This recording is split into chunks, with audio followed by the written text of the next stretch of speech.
Nous sommes soumis à un flot d'informations continu.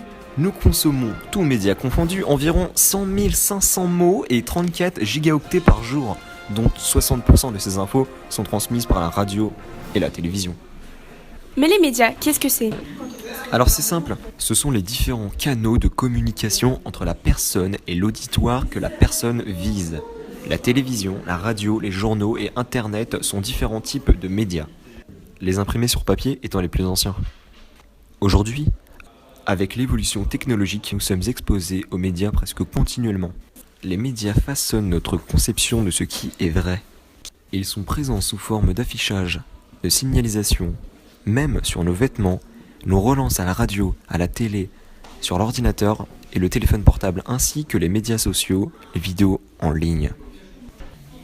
Les médias contribuent largement à fixer les modes de pensée, à déterminer en grande partie les idées, les habitudes et les coutumes. Ils peuvent influencer entre autres la mode, la consommation et la politique. Mais qu'entendez-vous par influence? Et c'est simple, c'est une action généralement continue qui exerce quelque chose sur quelque chose ou quelqu'un. En effet, pour illustrer nos propos, nous avons réalisé un sondage sur un échantillon de 110 individus, dont la tranche d'âge est comprise entre 15 et 70 ans.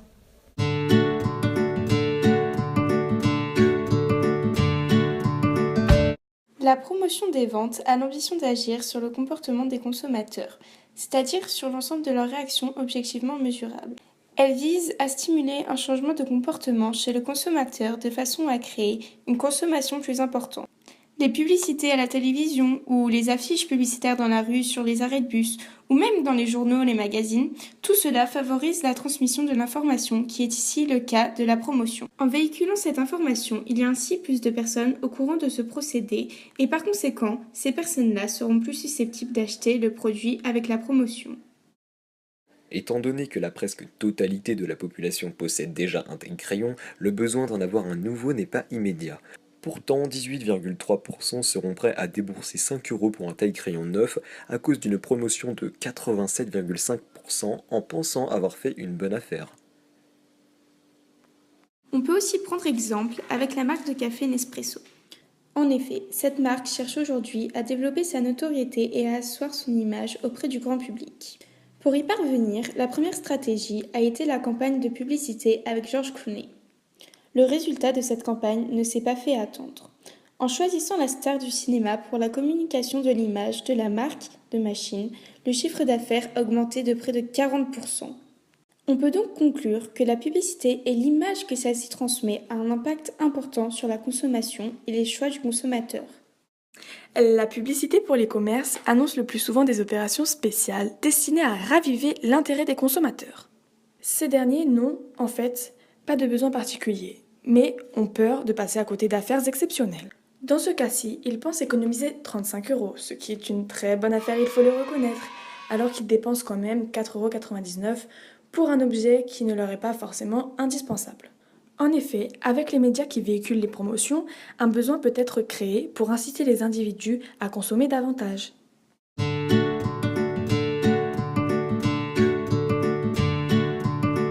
Pour ce qui est de la mode, les jeunes, dans leur consommation entre guillemets effrénée, ont des choix à faire. Et donc, que ce soit au niveau des marques qu'ils choisissent jusqu'à la façon de les porter, tout est influencé par divers facteurs que les médias véhiculent. Les facteurs peuvent être, par exemple, les stars qui portent telle ou telle marque ou les réseaux sociaux qui influencent nos choix vestimentaires.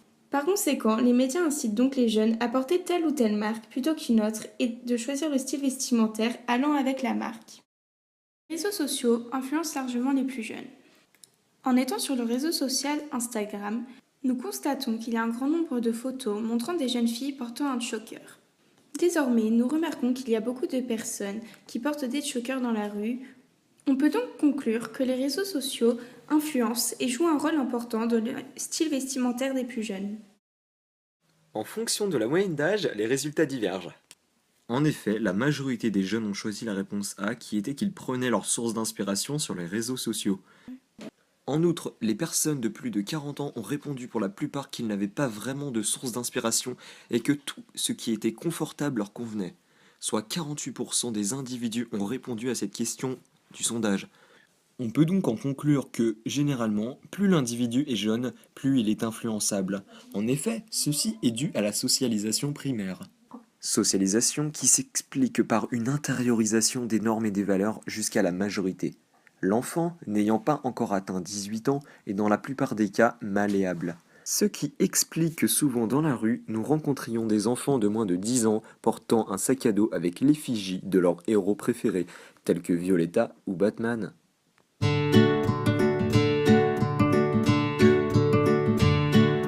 Les médias sont également une puissance en politique. En effet, ils ont les outils et les mécanismes qui leur donnent la possibilité d'imposer l'ordre du jour. Conditionnant ainsi le comportement des autres pouvoirs, ils peuvent définir l'ordre du jour des questions politiques.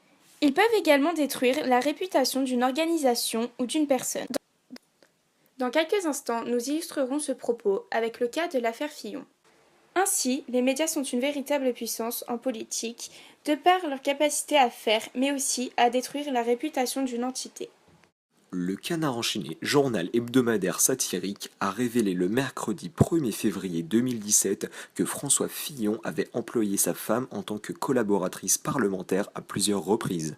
Ce qui est totalement légal, mais le journal révèle que Pénélope Fillon touchait environ 831 000 € à l'année alors qu'elle ne remplissait pas entièrement ses fonctions. Cette affaire prouve bien que les médias peuvent influencer les électeurs en détruisant la réputation d'un homme politique. D'après le sondage Odoxa, la popularité de François Fillon recule de 16 points par rapport à novembre, c'est-à-dire après les révélations dévoilées par le Canard enchaîné.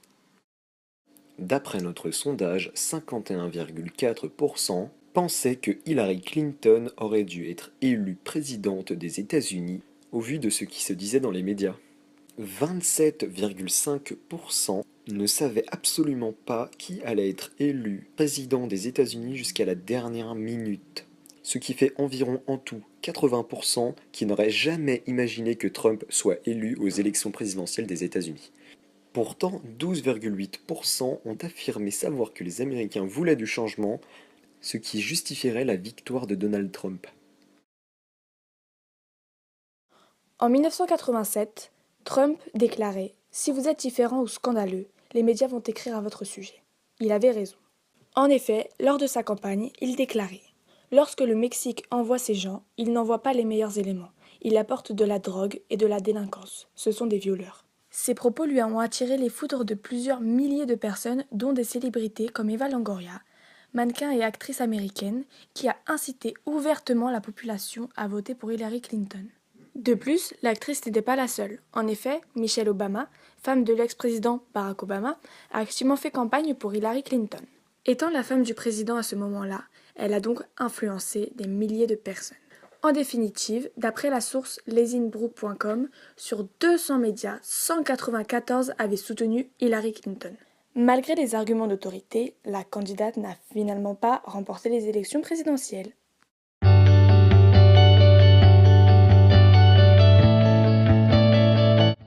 Au terme de cette analyse, on peut donc constater que les médias ont une place importante dans la société. Ils véhiculent des idées et peuvent parfois modifier les opinions. C'est pourquoi il est essentiel que l'individu nourrisse son esprit critique et sa capacité à analyser l'information et multiplier les canaux qu'il utilise pour s'informer. Il est indispensable de changer la conscience dans la société dans son ensemble, en évitant le prisme du « la masse change un individu », mais au contraire, aller à contre-courant de l'idée générale et penser que « l'individu peut changer les masses », rendant cette tâche accessible à tous, chacun à son niveau bien sûr. Dans cette vidéo, nous nous sommes intéressés à l'influence des médias en France. On pourra donc s'interroger sur la situation d'autres pays où les régimes sont différents tels que la Chine ou la Syrie.